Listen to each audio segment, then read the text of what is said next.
Alors nous sommes arrivés d'Af Kouf Yud Gimel de Bava Kama Kouf Yud Gimel pour le mercredi 18 Elul Hamim. Donc nous sommes arrivés à la 11e ligne.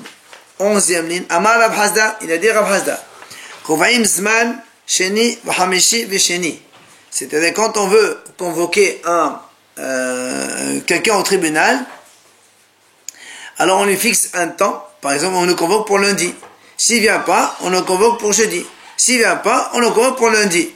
Et après, lorsqu'il vient pas, après ces 3 fois, il vient pas. Là, on écrit donc rappelez-vous, on a parlé de shtar de excommunication. Comme l'Agma dit comme ça, zimna vezimna bata zimna. C'est-à-dire, on fait pas 3 jours l'un après l'autre. Il faut attendre. Ou le mahal kadvinna, le lendemain on écrit. Ravasi, Ekla Berav Kahana. Ravasi, il a voyagé chez Rav Kahana. Il a vu une femme là-bas qui a été donc convoquée au Beddin le soir et apparemment elle n'est pas venue. Le lendemain matin, ils ont écrit donc un stade de excommunication. Amali lui a dit, il dit comment, tu sais pas ce qu'il a dit Rav Hasda, que normalement on ne fait pas ça aussi rapidement. Comment toi, du soir au lendemain, tu l'as fait déjà une Shtad Ptiha, on appelle ça. Amale, il lui a répondu, Hanimele Gavra de Anis Vilete Bemata. Il dit, c'est ce qu'il a dit, Rav Hasda, qu'on fait lundi, jeudi, lundi, on convoque, 3 fois comme ça, distant. C'est quand il s'agit d'un homme, que l'homme, qu'il arrive qu'il n'est pas dans la... il n'est pas dans la ville. C'est les jours de marché, ça. Non. Non, parce que c'est normal, c'est le tribunal. C'est normal, c'est le tribunal, il siège à ce moment-là. Donc oui, c'est normal. Mais, il dit parce que l'homme, des fois, il n'est pas dans la ville, donc il ne peut pas venir au Beddin. Alors, on lui donne encore 2-3 délais. Mais, il lui dit, Aval et Tita, une femme, elle est toujours dans la ville. Elle est dans la ville, elle ne va pas travailler, les femmes d'avant, elles restent à la maison. Donc si on la convoque et qu'elle ne vient pas, c'est qu'elle est rebelle, donc on écrit directement le Shtab Tiha, donc l'excommunication. Amar Rav Yehuda, il vient Rav Yehuda, il précise encore, il dit, La yavina zemna, lo beyomet Nisan, ve lo beyomet Tishri, lo bema'ali yom hatava, ve lo bema'ali Shabbat. Il dit comme ça, quand on veut convoquer quelqu'un, on ne le convoque pas ni au mois de Nissan, parce que c'est l'époque de la moisson, donc il est occupé. Ni à Tishri, parce que donc c'est la vendange. Ni la veille de Yom Tov. On ne convoque pas quelqu'un la veille de Yom Tov, ou bien ni la veille de Shabbat. Pourquoi? Parce que ils sont occupés à préparer leur Shabbat de Yom Tov. Et donc ils ne peuvent pas venir.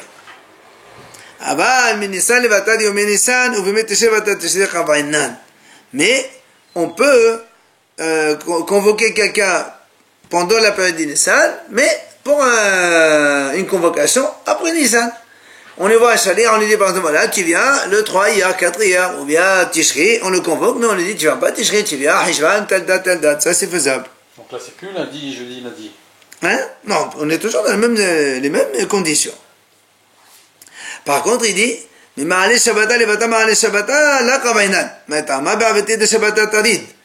dit par contre, tu ne peux pas envoyer une convocation à quelqu'un vendredi, tu l'envoies à Chalet, tu sais, le tribunal il a besoin de toi lundi prochain. Tu ne fais pas ça. Pourquoi? Parce que lui, il est occupé par le Shabbat, il oublie. Donc ça ne marche pas comme ça. Amar Rav Nachman. Rav Nachman, il continue encore. Rav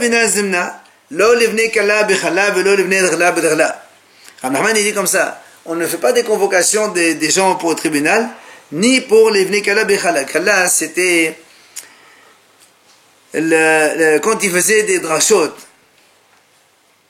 D'accord? Ou bien Shabbat Adegla, Shabbat Adegla, avant le Shabbat la fête, il y a Shabbat, donc on fait des drachot pour la fête, et là il y a beaucoup de monde qui viennent. Alors il dit, on ne convoque pas les gens pendant ces Shabbatot-là. Parce que si tu viens chez quelqu'un, tu dis, tu sais, Shabbat, tu lui dis comme ça, le tribunal a besoin de toi, lundi tu viens. Il dit, Rashi, après les gens ils vont plus venir à la dracha du tout. Ils ont peur qu'on les convoque. Alors on fait pas ça. Pendant les drachot, ils viennent écouter les drachot. Tu laisses tranquille. Après, voilà, Shabbat Kala, par exemple, nous c'est avant Shavuot, ou bien toutes les fêtes. Rashi dit Shabbat Kala Bikala, c'est tous les Shabbats, ils appellent ça Shabbat Kala. Ah, c'est pas Shabbat Ratan. Non. Kala, c'est dracha. Nous, on qualifie ça Shabbat avant Shavuot. Qui a à Tolé Khamé de Rav Nachman, quand il venait devant Rav Nachman Amal Lehu, il leur a dit, Vichil et Détro Knufaychu. Il dit, est-ce que, la Gemara a dit, lorsqu'il venait chez Rav Nachman, donc on voulait convoquer les gens. Alors il leur disait, vous croyez que c'est pour le tribunal que je vous ai rassemblé ici? Mais la Gemara quand même a dit, maintenant qu'il y a des Ramaim, d'accord, il y a des tricheurs, alors ils font exprès de venir que donc, pendant ces fêtes-là. Alors Hashinan Echach, ça veut dire on craint quand même, et on les convoque même pendant ces tours-là. Sauf si on sait que quelqu'un il n'est pas tricheur. Alors on revient maintenant à ce qu'on a dit dans la Mishnah, rappelez-vous, que lorsque un papa il a volé, il meurt, il laisse donc les orphelins, on a dit si ce qu'il a laissé, on a vu hier donc deux explications différentes de cette garantie-là, il doit payer. Maintenant les Rabbi Shimon Bélé. Donc Rabbi, lui, quand il a enseigné à son fils Rabbi Shimon, il lui a dit ne crois pas que quand on dit Davar Shbarnel, ça veut dire des biens immobiliers. Pas ça. Pas que ça. Elle a fait même si le père il a volé une vache ou il a volé un âne et les enfants ils le gardent et le père il est mort, ils doivent quand même rendre cet objet volé pour le kavod de leur père. Ah, Rav Kahana Merav. Rav Kahana, il a posé la question, il a dit, mais si c'est alors Mita ou Meseb Alea, Shulchan Ve'ochalama, ou si maintenant il a volé un lit, et que les enfants ils dorment dessus, ou bien une table et ils mangent dessus, quoi. Amal, lui a dit, Ten le Hacham Biyakamot, laisse le sage qui devient un peu plus intelligent, ça veut dire, donc c'est un petit peu le même principe, quoi. Un objet qu'on utilise, l'objet est là, il faut donc le rendre comme la vache ou l'âne, c'est pareil. Maintenant, une nouvelle Mishnah. En portin lo metevat amorsin velo mekis shel gabain. Ve'en noten mehem tzedaka, aval noten hu metoch beto min ashur. Il dit comme ça la Mishnah, lorsque on n'a pas le droit de faire la monnaie chez des moursin, c'est-à-dire les percepteurs d'impôts. Avant, le roi il envoyait des gens pour prendre des taxes chez les gens. Ou bien gabain aussi c'est la même chose. Ils prenaient des taxes. De cela, on n'a pas le droit de leur demander de nous faire la monnaie. Pourquoi? Parce qu'on dit que cela, la Gemara va expliquer que, et comme ils prennent plus que ce qu'il faut, donc c'est de l'argent volé. Et donc comme c'est de l'argent volé, tu n'as pas le droit de profiter. Oui, ils prennent plus qu'il faut. Par exemple, le roi il leur dit, voilà, vous prenez tant, eux ils prennent un peu plus, ils donnent au roi, ils gardent pour eux. Donc ils prennent de la taxe plus. Donc c'est du vol, ils volent les gens. Ouais, donc comme la caisse, elle est pas, voilà, ils profitent, voilà. Mais on ne prend pas de chez eux la tzedaka non plus. Par contre, il dit, la Mishnah dit comme ça, mais il peut aller par exemple chez lui à la maison, il lui demande la monnaie, ou bien dans son magasin de monnaie, pas dans la caisse où il perçoit les taxes. Ça c'est de l'argent volé. Le reste, ce qu'il a à la maison ou dans le marché, c'est pas un problème. Mara, hein? Ça provient aussi de ça? Non, pas forcément. Pas forcément.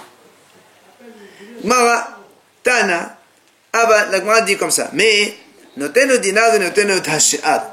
Par exemple, si par exemple, moi, il me dit, voilà, tu dois payer moitié de dinar. Et moi, j'ai pas de mes dinars. Je peux pas lui dire, voilà, prends dinar, après tu me rembourses. Non, je peux prendre maintenant de la caisse à moitié. C'est mon argent. Parce que sinon, après, il va pas me rendre. Vous comprenez, comme il y a une perte, alors tu peux lui donner un dinar, il te rend la moitié sur place, il n'y a pas de problème. Après, on a dit au Morsin, on a dit on n'a pas le droit de prendre, donc faire la monnaie chez les percepteurs d'impôts. Donc, moi, posé une question. Mais Amal, Shmuel Dina, dit Malchuta Dina. Oh, Shmuel il a dit, alors le roi il a le droit de prendre des taxes chez les gens. Pourquoi tu dis que c'est du vol? C'est légal. C'est le roi qui leur dit, il nomme des gens pour aller prendre des taxes chez tout le monde. Alors pourquoi tu dis maintenant c'est du vol? En plus, vous avez dit. Ah voilà. Amal Abhanina Balkana Amal Shmuel. Bimoches, She'en lo kitzva. Il ne lui a pas donné le roi une somme, tu prends tant, il prend ce qu'il veut. Alors évidemment, là il va exagérer, il va prendre plus. Ou encore, on a expliqué, Il dit donc, on parle d'un cas ici où un percepteur, il se nomme tout seul. Il commence à prendre, il n'a pas été nommé par le roi, donc du coup, il prend l'argent pour lui. Et certains enseignent cet enseignement sur un autre sujet. Lequel? La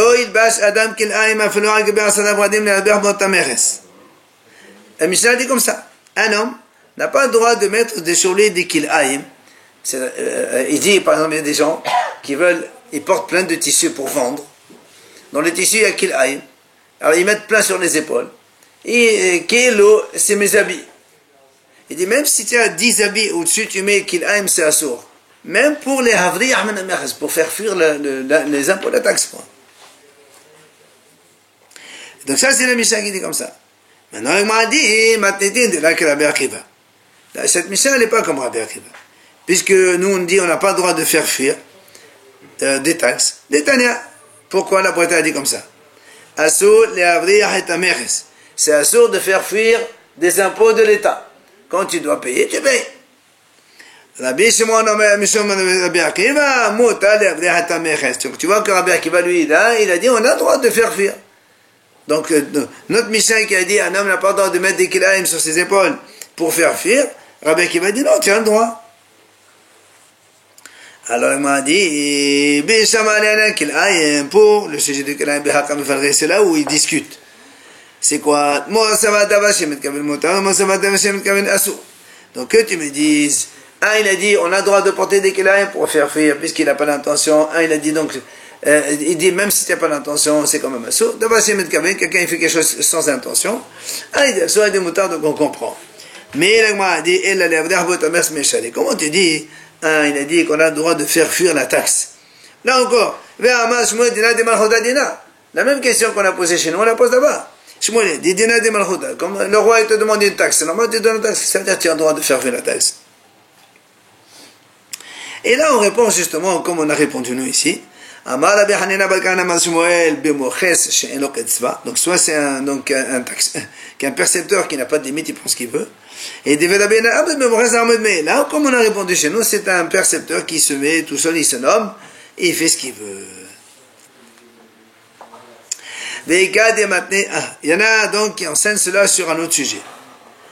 Il dit, Nodrin, la hadarin, ou la haramin, ou la morsin, shehir shetoma, shehir shebet melech, af api shena shetoma, beshena shemelech, ou la morsin. Donc, on dit comme ça. Il y a, on a vu ça avant, ça aussi, on a vu. Il dit, imagine quelqu'un, il est menacé par des criminels, ou bien par des gens qui veulent lui prendre des choses, ou bien par un percepteur, il rentre chez lui, il dit, voilà, tu dois payer tant, oh, je te prends, je sais pas moi, je te prends un sac de blé, ceci, cela. Alors il a le droit de mentir, il leur dit, vous savez, ça c'est trop moi. Hein. Donc c'est rien. Alors c'est pas vrai. Ou bien il leur dit, ça appartient au roi. Donc on ne peut pas prendre. Il ment. Donc on a le droit de dire ça. Alors justement, la Gemara pose la même question. La même question qu'on a posée. Comment tu dis qu'il ment? Ben, si le percepteur il vient pour prendre une taxe, tiens, donc il faut leur donner. Puisque c'est la loi du pays.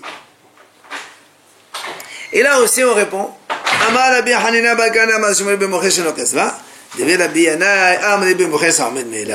d'accord? Donc on a les deux réponses. Shmuel il dit que c'est un moches qui prend plus que la limite, et l'autre il te répond qu'en fait c'est un percepteur qui se met tout seul, sans avoir été nommé par le roi, c'est pour ça que c'est... On a le droit de mentir. Dans ce cas-là, oui. Dans ce cas-là. Ravashi, il donne une autre réponse. Il dit Bimoches Kenani. En fait, il dit c'est un percepteur goy. C'est pour ça qu'on a le droit donc de mentir. Quoi, sinon les percepteurs ils étaient vus. Alors qui s'en fout de... Bien sûr. Hein? Qu'il a une, ceux qui s'en foutent. Non, ça rien. Maintenant on parle de la réponse de maintenant. Quand tu dis, ça veut dire que tu poses une question. Voilà, je m'ai dit Dina de Machuta.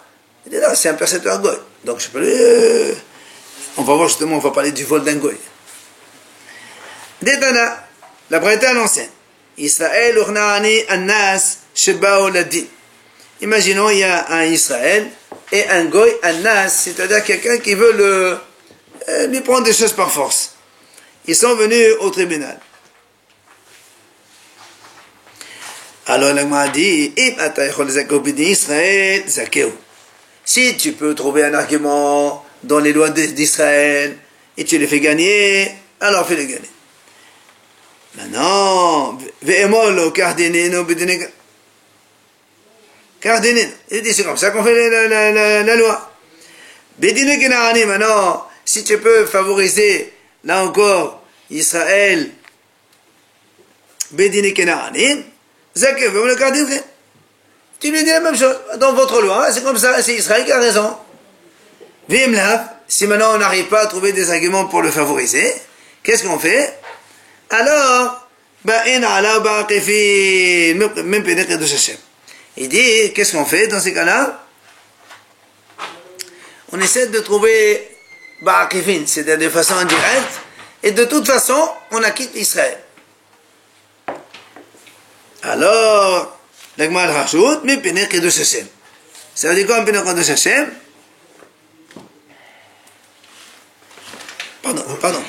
Pardon, ça c'est d'abord. Ça, ce sont les paroles de Rabbi Ishmael. Rabbi Akiva Omer, en ben alaba Kedush Hashem. Rabbi Akiva dit non, monsieur, tu ne peux pas faire des choses comme ça, tordues, parce qu'il y a Kedush Hashem. Au moins, si il a raison, un truc comme ça, tu lui donnes raison. Tu veux pas, il faut pas favoriser. D'accord, il ne faut pas favoriser le goy parce qu'il peut y avoir Hilul Hashem. Alors le Gemara a dit, donc tu vois bien que quoi? Tama. Le Gemara a dit comme ça. Donc la Berakiva, il a dit pourquoi on ne triche pas entre parenthèses sur le goy, c'est à cause du Kedush Hashem. Mashma hali Kedush Hashem, ba'in. D'accord? Donc ça veut dire que selon Rabbi Akiva, qu'est-ce qu'il a dit? À cause du Kedush Hashem, essaie de faire loyal. C'est-à-dire, si c'est pas à cause du Kedush Hashem, s'il n'y a pas de Hilul Hashem, je peux tricher et favoriser l'Israël. Donc, entre parenthèses, on vole le goy. C'est là que m'a dit comment? Quoi? On a le droit de voler un goy maintenant? Ve'atania Amar Rabbi Shimon, il a dit Rabbi Shimon. D'abazé dalash Rabbi Akiva ksheba mizifrin. Rabbi Akiva, il a dit, cette dracha, quand il est venu de Sfirin, il a dit, d'où on sait que voler un goy, c'est interdit.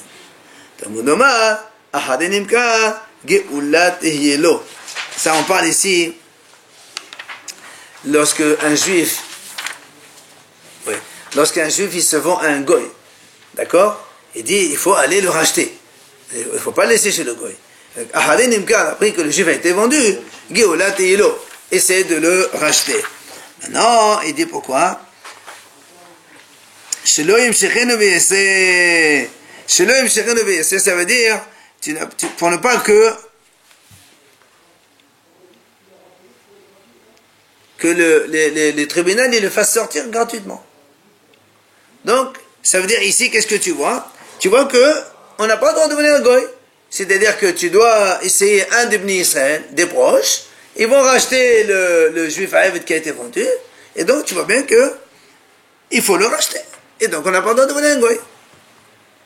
Ça lui faut. Le choix. Non, là, le juif il est vendu à un goy. On parle d'un goy ici. Quand il te dit pas. On n'a pas le choix que de Comment il veut sortir? Non, parce que sinon le Bédin il le fait sortir chez le goy Behina. Ah. Alors ne pas laisser le Bédin le sortir gratuitement. C'est toi qui vas l'acheter avec l'argent, pour ne pas voler le goy, entre parenthèses. Alors il m'a dit, alors ici le goy maintenant il demande une grosse somme. Il dit, non, tu fais combien ça vaut exactement? Tu lui donnes. Donc, tu vois bien qu'ici, qu'est-ce qu'on dit? On n'a pas le droit de voler un goy. Alors comment toi tu as dit, on a le droit, hein? Amar Rav Yosef, la kasha. Il a dit, Rav Yosef, c'est pas une question. Quand est-ce qu'on a dit c'est motard, donc le guet c'est le goy quand il s'agit d'un vrai goy qui fait Avodat Zara. Mais quand est-ce qu'on a dit là-bas il ne faut pas le sortir gratuitement, il faut payer le prix, ça c'est quand on dit ger toshav. Ger toshav, c'est-à-dire qu'il habite chez toi, il ne fait pas Avodat Zara, mais il fait comme un petit peu. Quand c'est Avodat Zara, c'est permis. Hein? Voilà, quand un goy a Avodat Zara, donc c'est motard. Il parle de Hachem avec ça? Il ne parle pas d'Hachem Hashem. Alors, Amal et Abaye, il lui dit, mais je comprends pas. Abaye lui dit, mais pourtant, les deux, aussi bien le goy que le ger toshav, Gabé Hadad Ektiv, ils sont marqués ensemble dans le passouk. Où c'est qu'ils sont marqués? Parce que le passouk là-bas, il parle, Rashi ramène ici, il parle donc la Gemara qui raconte là-bas combien il faut faire attention sur l'argent de la Shvi'it, de cette année de la Shemitah, de ne pas vendre les animaux. Parce que si quelqu'un fait des péchés de vendre, donc il va se vendre, le monsieur qui a fait ça, il va devenir pauvre. Il va se vendre comme esclave. Après, non seulement il se vend pas esclave à un juif, il se vendra à une guerre de chef, un goy. Dégradation dans la situation. C'est pour ça là-bas. Lo lecha el leger. Il va pas se vendre à toi, ce monsieur qui a vendu la Shvi'it, mais il va se vendre à une guerre chez un guerre de chef. Ce n'est pas la guerre. Vélo les guerres cèdres, pas un guerre cèdre un vrai converti, non, guerre de chef. Ce n'est pas les guerres de chef. Mishpahat guerre, c'est Omed Kohabim. Là, la Torah continue. Mishpahat guerre. C'est quoi Mishpahat? C'est Omed Kohabim. Un goy. Le monsieur qui a fait le péché de la Shvi'it, il va finalement se vendre à un goy carrément. Et encore plus, il y a pire encore. כשאומר ולער כמשפחת גר, אבל שמענו פסוק, זה הנמכר לעבודת כוכבים. C'est-à-dire, il sera vendu pour faire donc service de la Avodah Zara. Tellement donc il y a la dégradation de celui qui fait des péchés avec les fruits de la 7e année. Donc tu vois bien ici que quoi? Il y a marqué Ger Toshav, il y a marqué Goy, un après l'autre. Alors comment tu me dis, pour le Ger Toshav c'est Motar et pour le Goy c'est Assur? On les a mis au même statut dans le pasuk. Ella Amar Rava. Il dit Rava la kasha. Non, il dit non, c'est pas une question. Comment ça se fait? D'un côté on dit que c'est Assur et d'un côté on dit que c'est Motar, donc le Geser Kenar, le Geser Kol, le faute d'un Goy. Rava dit non. Kan Birzelo, Bechan Behafkaat Halvaato. Rava il dit, c'est pas pareil. Gezel, tu voles un Goy, c'est Assur. Mais Hafkaat Halvaato, il te doit de l'argent, tu ne le payes pas, alors c'est Motar. Toi, tu lui dois de l'argent? Lui, il te... Hein? Non, toi, tu dois de l'argent. Tu ne payes pas, c'est Motar, c'est autorisé. Mais aller voler chez le Goy, ça c'est Assur. C'est ça, il dit. Kan Birzelo, Gezel, c'était donc voler un Goy, c'est Assur. D'accord? Bechan, Beafkaat, Behalvaato. Comme on a dit, tu dois de l'argent à un Goy, tu ne payes pas, alors c'est tout. Et la chaîne, ça aussi? La Torah parle de Gezel Goy, pourquoi pas Gonev Goy? Ça saute. C'est pareil. En général, c'est Gezel Goy. Le Tignov, Amal et Abaye. Alors Abaye lui dit, Achava, comment tu réponds? Un c'est donc Gezel un frère, un c'est voler vraiment et l'autre c'est rembourser donc un prêt. Aïved Avri Hafrat Albatou. La Gemara dit, mais pourtant, un Aïved Avri, quand un Aïved Avri il est vendu à un Goy, le Goy il achète, pourquoi faire? Pourquoi faire? Pour travailler chez lui. Donc, c'est comme si que le Aïved, en fait, il doit de l'argent au Goy. Donc c'est comme si, c'est la même chose que Hafrat Alba. Il doit de l'argent, donc tu peux très bien le faire sortir sans le payer. Puisque c'est une dette qu'il doit. Le Goy, il achète le serviteur, l'esclave, pour travailler. Donc il paye une somme pour qu'il travaille chez lui un certain temps pour récupérer la somme. Donc en fait, là, il doit de l'argent au Goy. Alors si c'est une dette, on a dit on a le droit de ne pas rembourser. Alors pourquoi tout à l'heure tu m'as dit il faut racheter ton serviteur qui est vendu chez un Goy? Eh bien, il peut très bien le prendre sans payer. Alors la Gemara répond, Rava l'étamé, de Amar Rava, Eved Evri Gufo Kanoi. Rava il dit non, Eved Evri Gufo Kanoi. C'est-à-dire quand tu achètes le Eved, tu achètes le gouffre même de Eved. C'est pas comme on a dit nous, c'était une question de remboursement de dette, même si c'est vraiment ça, mais le Goy il achète l'esclave lui-même. Amar Rabbi Bar Gidal, Amar Rabbi Shimon Hasida. Il a dit Rabbi Bar Gidal au nom de Rabbi Shimon Hasida. Gezel Kenaani, Assur. Donc, voler un Goy, c'est Assur. Avedato, Moteret. Mais tu trouves un objet perdu, un Goy, un motard, tu peux prendre. Il explique. Gezel Assur, dont on sait que le vol d'un Goy, c'est interdit. De Amar Ravuna. Il a dit Ravuna. Menaye, le Gezel Kenaani, chez Assur. D'où on sait que voler un Goy c'est interdit. Ce n'est pas, c'est pas ce qui dit comme ça.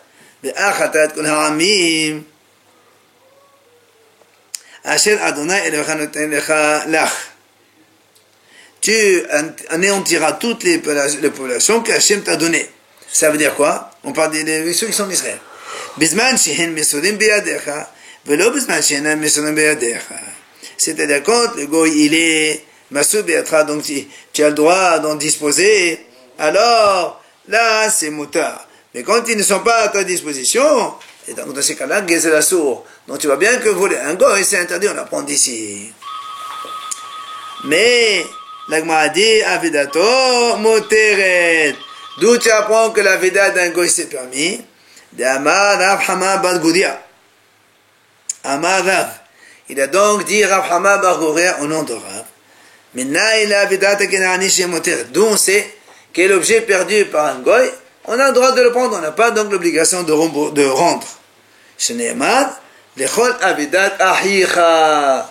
La Torah l'a dit, avidat ahicha, l'objet de ton frère. Donc, de ahicha tamahazir, de tamahazir leknaani. De là on apprend donc, à ton frère tu dois rendre l'objet, mais à un goy tu n'as pas l'obligation de te rendre. Alors la Gemara dit, ואימה הנמלי אחד אלת לידי, הדברים בתורה, אבל אחד אלת לידי מלא התורה. La Gemara dit très bien, tu as dit que il y a marqué le chol avidat ahicha, tu m'as montré que ton frère tu lui rends, mais le goy tu le rends pas. Et donc moi peut-être, oui, on parle de ce cas-là seulement quand l'objet il est pas dans ta main. Tu as trouvé un objet, tu vois que c'est appartient à un goy, tu touches pas, tu continues ta route. Mais si tu l'as pris dans ta main, peut-être qu'il y a obligation de rendre aussi bien au juif qu'à un goy. D'accord? Ce que tu m'as prouvé tout à l'heure que pour le juif et pour le goy, non. Moi je peux te dire seulement quand tu le trouves par terre, avant de le toucher, tu sais que c'est un goy, un juif, tu le prends, tu le rends, un goy tu le rends pas. Mais si tu l'as pris quand même dans ta main, tu es obligé de rendre aux deux, peut-être. Alors, Amad Avina, Umsata, dans la Torah c'est marqué, tu l'as trouvé. Si tu l'as trouvé, ça veut dire elle est déjà dans ta main. Et malgré tout, la Torah a dit, Ahicha, ton frère tu le rends, mais pas le goy. Même si c'est un signe distinctif. Même, bien sûr, un goy n'est pas besoin. C'est marqué, ça, tu peux faire la Kiddush Hashem. Tanya Rabbi Pinhas ben Omer, Bimakom sheyesh hilul Hashem, afelo avidato asur. Il dit Rabbi Pinhas ben Yair, si maintenant ça peut provoquer hilul Hashem, dans ces cas-là, même l'objet perdu, eh ben tu dois le rendre. C'est assour donc. Il y a toujours un risque. Hein? Tu le retrouves. Non, pas forcément. Pas forcément. Écoute, si c'est de l'argent que tu perds, tu peux le consommer, tu dois. Si maintenant le goy il perd un âne ou un truc comme ça, c'est vrai qu'il risque de le trouver chez toi, donc il y a Hilul Hashem. Dans ce cas-là, peut-être qu'il faut le rendre. Je crois que c'est la paracha de la semaine dernière, non? C'est pas la paracha de... Oui? Non.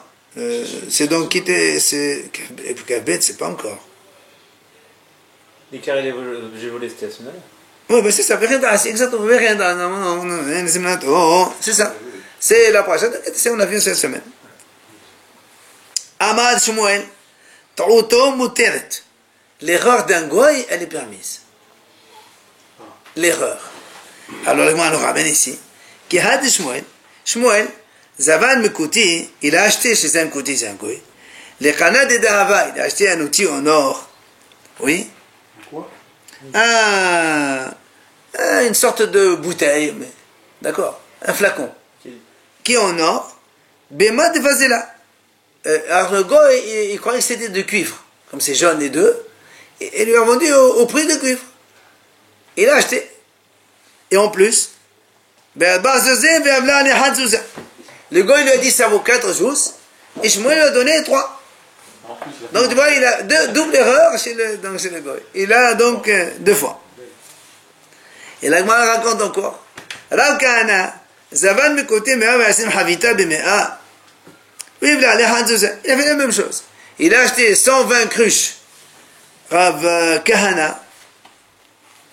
Donc il a acheté chez un goy 120 cruches. De quoi? Vide? Je sais pas ce qu'il y avait dedans. Ça va, n'importe. Mais lui, le problème, c'est que le goy croyait que c'était 100. Et après 120. En plus la même chose. Il a enlevé un zouz derrière quand il a donné l'argent. Amalé seulement. Il lui a dit, Hazid ala Khasamirna, ça veut dire que je compte sur toi pour faire le calcul, comme quoi il n'y a pas d'histoire donc. Qui a dit ça? Alors, Rashi, il a donné les deux les deux versions. Soit Rav Kahana, il a dit au goy, je compte sur toi pour compter. Soit le goy, il a dit Rav Kahana, je compte sur toi pour compter. Ça change tout. Donc, oui, bah évidemment. Si le goy dit c'est mais si la Rav Kahana, il dit non.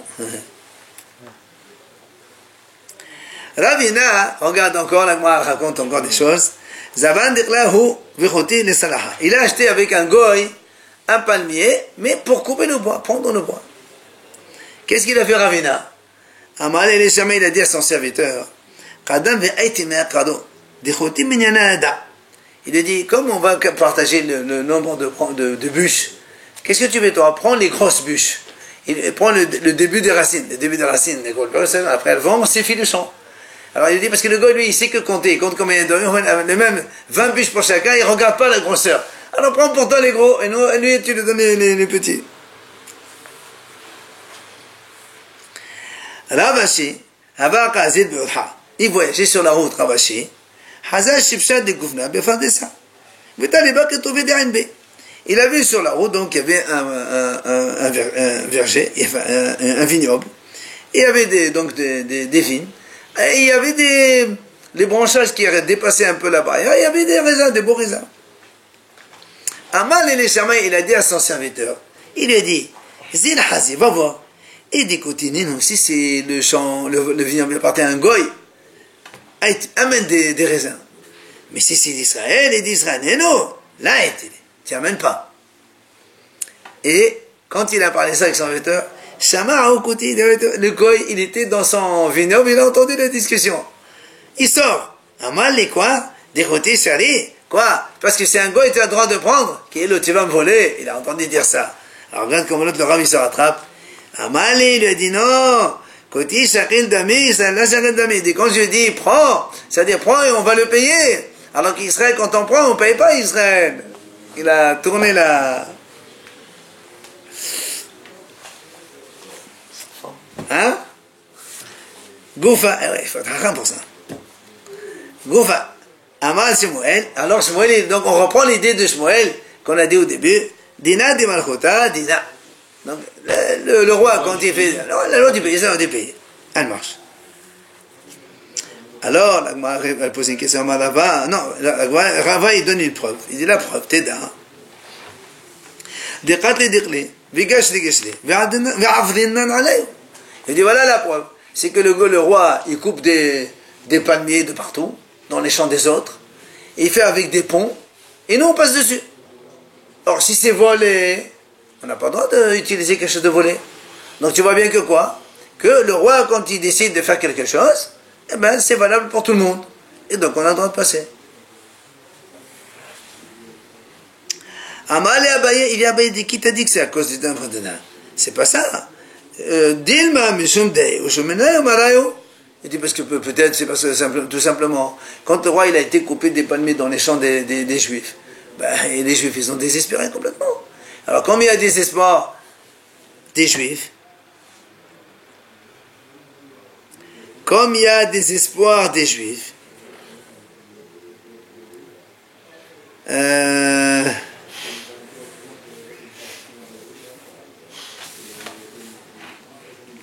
donc comme il y a le désespoir des Juifs, alors c'est pour ça que quand quelqu'un désespère, d'accord, quand quelqu'un désespère, voilà, c'est pour ça qu'on peut passer dessus. Amali, le rabbin, il dit non, monsieur. Il a dit,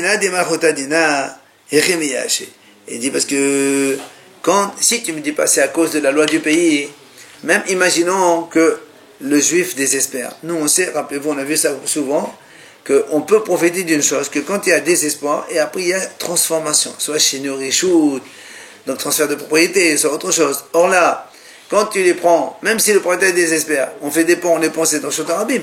Il n'y a pas de transformation de propriétaire, le Shotar Abim, c'est vrai pour tout le monde. C'est pas ça. Il dit, et là, transformation de la matière, alors. Hein? Transformation de la matière. On a dit ah non, la poutre, ah non, rappelle-toi, on a dit la poutre, elle reste poutre. Le palmier et les bois, c'est le bois. Eh ben, le pont, il est fait avec du bois. Tu enlèves les poutres et tu les remets. Non, on a déjà dit ça. Quoi qu'il en soit. Maintenant, alors la Gemara repose une autre question. La Gemara dit, comment tu dis que quand le roi il envoie ses envoyés pour couper le bois et faire ça, ça s'appelle Dina de Malchoutadina. C'est pas la loi du pays, pourquoi? Parce qu'ils font pas exactement ce que le roi leur dit. Pourquoi ils font pas? Le roi il leur dit, allez dans tous les champs. Vous prenez un petit peu de chaque propriété. Comme ça, un petit peu, tout le monde, enfin, on prend chez tout le monde, tous les propriétaires, on leur prend un peu des arbres. Et qu'est-ce qu'ils font? Eux, qu'est-ce qu'ils font? Pour ne pas trop se fatiguer. Ils vont dans un seul champ, ils piquent tous les palmiers, et c'est tout. Donc tu vois bien, tu ne peux pas dire que c'est la loi du pays, puisque eux-mêmes, ils ne font pas ce que le roi dit. Ouais. Alors, il dit, mais l'Agman répond, non. Shluha de Malka qui Malka. Vela Tara. Ve'enu afsid al-nafsher. Debalou de nakod mekol bagé. Ou mashka dame. Alors, il dit, l'Agman répond, il dit, non. C'est vrai qu'ils font comme ça, mais malgré tout, ce sont les shlahim du roi. C'est le roi qui l'envoie. Or, le roi, il fait ce qu'il veut. Le roi, c'est un mec quand il veut, il fait ce qu'il a envie de faire. Donc, si eux, ils ont été dans un seul terrain, ils ont pris de ce terrain, eh ben, tant pis.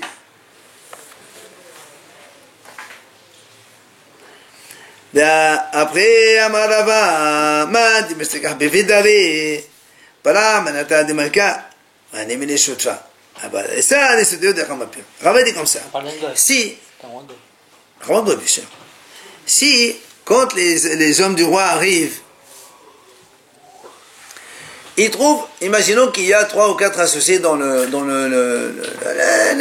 partie de champ là-bas où il y a des plantations. Il y avait un seul qui était présent. Et il est venu le roi, donc les envoyés du roi, ils sont venus. Et il a donné au roi ce qu'ils veulent. Alors, l'Agma a dit, quand ils sont associés ensemble, quand ils reviennent, il leur fait défalquer chacun, 25% chacun. Par contre, Aval a dit ça, mais si celui qui était présent, c'est pas un des associés dans les champs, mais c'est le métayer. Le métayer n'a pas le droit de disposer à des sautéos des ramapir. S'il donne au roi, il donne de sa propre part. Donc c'est lui qu'on va défalquer donc de ce qu'on va lui donner à la fin de l'année quand il va donner au roi. On veut dire quoi? Hein? On veut dire quoi? Comment ça on veut dire quoi? Il n'y avait personne. En fait, ça suffit. Non, mais il y avait lui, le métayer. Et il aurait dû dire quoi? Rien. Justement, comme il ne peut rien dire, donc ça s'appelle qu'on est appris de chez lui. Il aurait dû dire non, pas aujourd'hui, demain. Non, ça veut dire que le Haris, il a donné des champs des autres, alors qu'il n'a pas le droit. Et donc ça s'appelle voler. Et là, on dit qu'on n'a pas le droit d'utiliser... Mais qu'est-ce qu'il aurait pu faire? On s'en fout.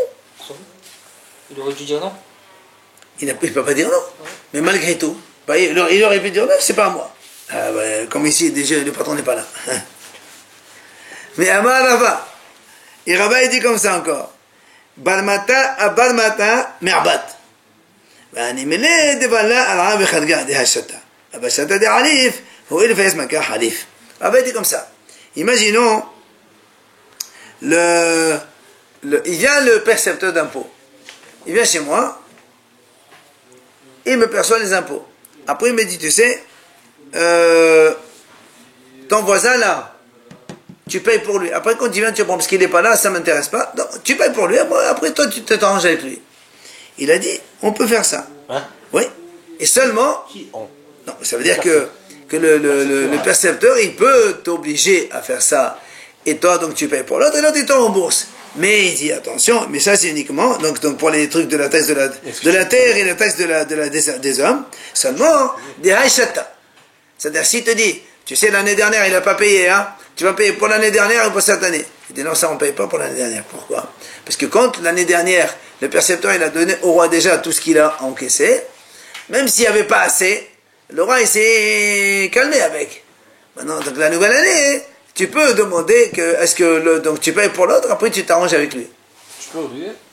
Tu peux pas refuser. Justement, voilà, non, mais ça veut dire que l'autre, ça veut dire quand il vient le voisin, il ne peut pas dire, monsieur, moi, c'est pas de ma faute, c'est ton problème. Pas du tout.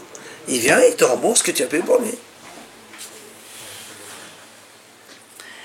Ben, là-bas, encore, Rabbi, ils enseignent encore. Hané des daïs d'arrêt betoch atchoum, asur le karmehen. Il dit, Rabbi dit comme ça. Si des goïms, ils ont des animaux qu'ils mettent dans les rues comme ça, vous savez, pour faire du fumier, oui. Ils te donnent des animaux, ils marchent, ils font des choses. Fumier, comme on fabrique le fumier. S'ils sont betoratrum, asur les kahmem, c'est-à-dire si les béhémoths des goïms sont à l'intérieur du trom, on n'a pas le droit de te prendre chez eux. Pourquoi? Parce que avec les animaux, les goïms, ils prennent leurs animaux, les animaux d'autres. Alors toi, tu prends tous les animaux, tu les fais faire du fumier, et tu payes au goï. Alors le goï, il a volé les animaux des autres. C'est pour ça, hein, tu n'as pas le droit de prendre chez le goï pour faire du fumier. Parce que dans les animaux des goïs, il y a aussi des animaux qu'ils ont pris à d'autres. Ça, c'est betoratrum. Mais quand il s'agit mais s'ils sont en dehors du trom de la ville, tu peux prendre. Parce qu'en général, quand ils sont en dehors du trom, ils ne se mélangent pas avec les animaux des gens qui sont ici. Amar Ravina. Alors évidemment, Ravina a dit maintenant, si tu vois que les propriétaires, ils poursuivent les goïms parce qu'ils leur ont pris leurs animaux, alors même s'ils viennent de Rousatram aussi, tu n'as pas le droit de les prendre. D'accord? Tu peux pas. C'est comme si aujourd'hui tu loues un tracteur de quelqu'un qui l'a volé un autre. C'est assaut. C'est la même chose. Tu loues les animaux d'un goy pour qu'ils fassent du fumier chez toi. Or, ces animaux-là, hein, ils les ont volés à d'autres. Donc, tu n'as pas le droit. C'est pour ça qu'on dit. Si la propriétaire, ils sont là derrière eux pour récupérer leurs animaux, même s'ils viennent de Rosatraum, tu n'as pas le droit donc de les prendre pour faire du fumier chez toi.